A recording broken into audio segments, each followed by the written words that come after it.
Hey guys, so welcome to a new type of content on my channel. I'm going to start documenting my journey through learning how to make coffee drinks at home.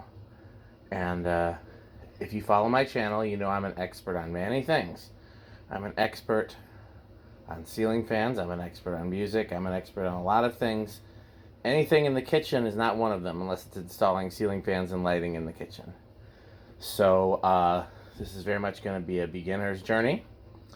And I'm going to start out by giving you a tour of what I currently have as my home setup for coffee. Now, this is not going to be a very fancy tour. I was telling my wife earlier, this is going to be the equivalent of Red Band's MTV Cribs. If you don't know what that is, go look it up. You're welcome. So again, this is just a very low budget tour of what I have now. We did a little bit of cleaning in preparation for it, not as much as, you know, normal people would do before showing their kitchen on camera. So again, low budget tour. I just started the video pointing at the box of the Nespresso just to have something to point it at that was interesting and relevant. But that's the only reason that's on the counter. So we won't even start with that. We'll start with my single cup Keurig here, which I actually did clean and yet still looks dirty. I've had this pretty much since we moved into this place. At the old place, I had a single cup coffee maker that I used and even took with me to hotels and stuff like that I put grounds in and made a single cup of coffee. I got this because I wanted to try different things in terms of just different flavors and stuff like that. And, you know, the K-Cups offer you a very introductory way into that. And I like them, and I still use them for some things. And we'll talk about that a little later. That was my first step after the single cup, which I still have somewhere, but it's not in the video because I haven't seen it since we moved here, I don't think. Okay, then there's the Nespresso Mini, which is my... Oh, there's water in there. Which is, you know, my new machine, I guess I should say. I just bought this recently, and I've been learning to use it. I did do a lot of research before I bought it because there's the minis, and then there's ones with more features, and then there's the original line, which this is, versus the Ventura line, I think it's called. And basically, this one had the best reviews for the least money.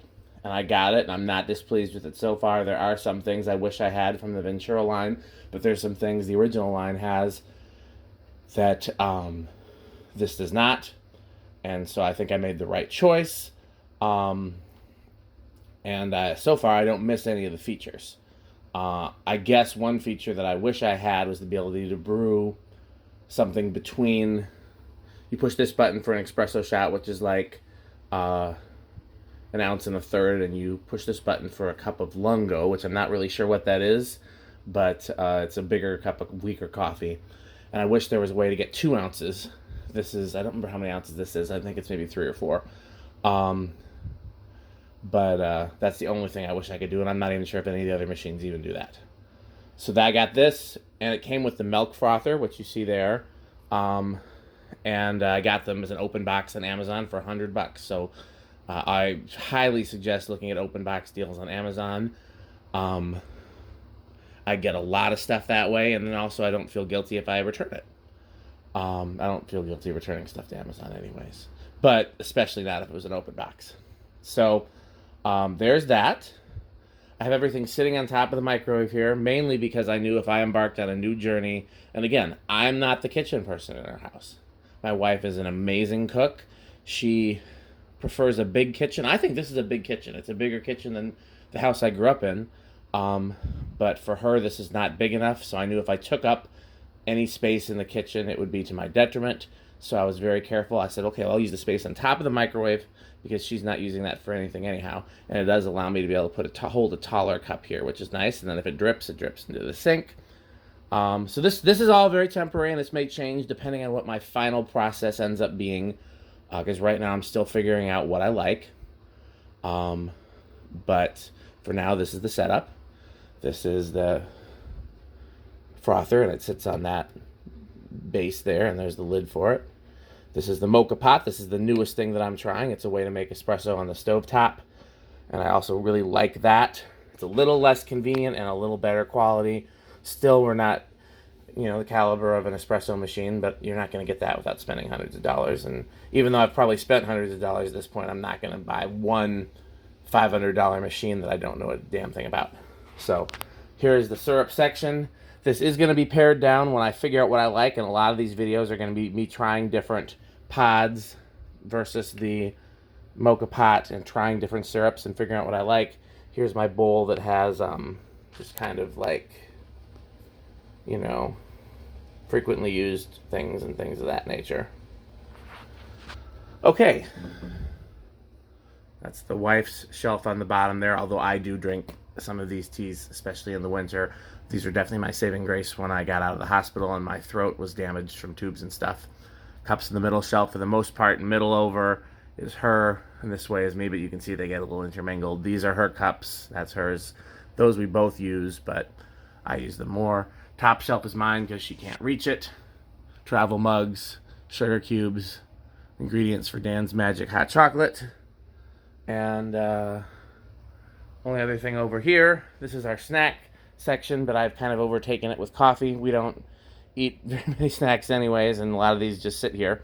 So K-Cups, and I've been paring down on those, and the espresso pods, and more K-Cups. So, I think I told you, but if not, I'll refresh.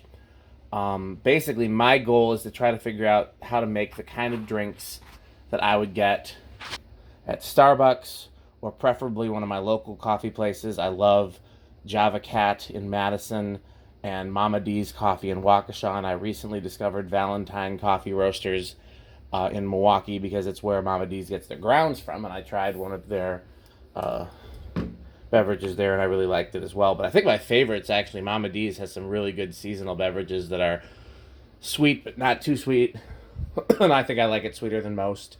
But I also like a little stronger coffee. I mean, I like a lot of everything. I like a lot of espresso, a lot of sweetener, and a lot of milk, and they seem to give me a pretty good balance of what I like. So I'm just trying to duplicate at home the kind of drinks I would go out and get. So it's not even about spending the money. It's more so about, like, on a cold day, I don't want to have to leave the house to get coffee, and I should be able to make it at home. And that's really my one extravagance as far as beverages. I don't drink a lot of alcohol or a lot of soda or any other caloric or expensive beverages. It's pretty much 1 cup of coffee a day, and I'd like to figure out how to make it at home. So some of the drinks I'm going to be trying to duplicate, just a basic caramel macchiato. I tend to doctor Starbucks one. I add toffee nut or add brown sugar syrup, and usually an extra shot of espresso. Add Java Cat. I will add those things, or sometimes I'll just have it like it is because theirs is pretty good just like it is. Starbucks, I like their seasonal things. I like the caramel brulee latte. I like the what's the other one? Chestnut praline. I like the pistachio. And then from Mama D's, I think my favorite thing I've had so far, their sugar cookie latte, and then they had I don't remember what they called it, but it had cherry in it. And I was like, cherry and coffee? But it was amazing. So that's the kind of stuff I'm going to duplicate at home, or at least try to duplicate at home. It's going to be espresso, frothed milk, syrup, and if I'm feeling fancy, then whipped cream and, caramel or sauce or things on top. I'll probably avoid that.